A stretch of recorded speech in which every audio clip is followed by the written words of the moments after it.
Andre, at 18, you've made a lawn care service business.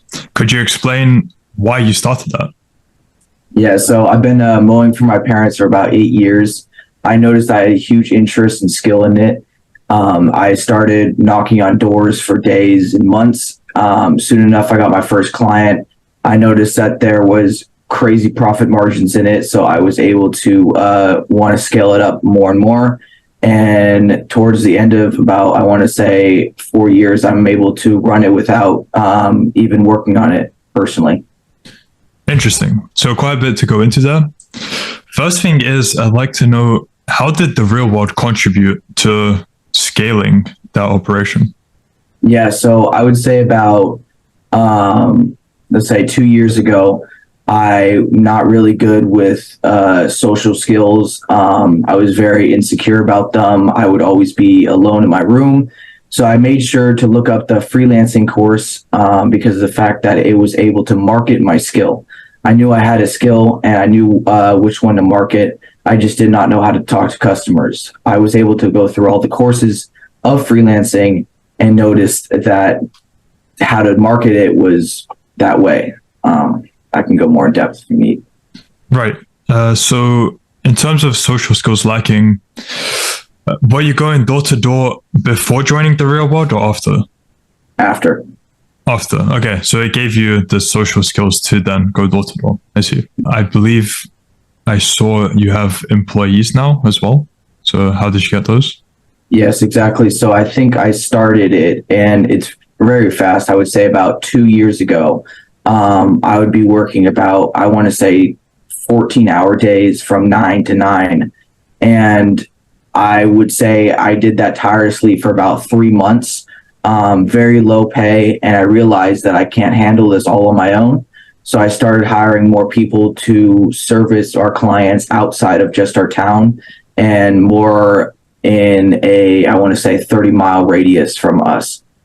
And I was able to get those clients through copywriting. I was able to hire a copywriter and then use that guy to hire other people to format real good emails for us. And for email outreach, you got more clients. That's what you're saying. Yes, more clients and what do you call those? Clients and employees. Was finding the copywriter related to the real world or separate? I feel like it was related. I started off in the real world by going through copywriting. But as me personally, I've never been really good at writing or English. So I felt like after wasting, I want to say, not wasting because it was a useful skill now to have, putting in about 3 weeks of learning copywriting, it wasn't for me. But then I did notice that I really love the fact of trading money or trading time for money or trading that job for money. So I used the freelancing course then after, but I noticed how email copywriting is a lot more common now, and I never knew about that. How much has it been generated monthly? Your business? So I would say right now we're doing, and me, I'm just doing commission right now. So I'm doing about 6K commission. And before I was making, I want to say 2K for just me working. So it's much more now in commission. And yeah. So meaning before you joined the real world, you were at 2K per month. And since as it scaled, now you're at 6K per month. Did I understand that right? Oh, before the real world, I was really low. I was probably like 300 kind of thing. I wasn't really doing well for myself. I had enough money for the real world and I had maybe a few extra dollars for some gas, but besides that, that's it. How different is your average day now compared to before you joined the real world? Yeah, well, before I joined the real world, I would say the average day is I would wake up pretty late. I'm in school right now, so I would say I would go to school and I would be late to school. I would be late to my classes. I wouldn't be really going to my classes. Once I get home, I would probably be watching YouTube, playing video games, and barely even going to the gym. Ever since I joined the real world, I have had no time for video games, no time for anything. And it's just been tirelessly working, and it's paid off, definitely.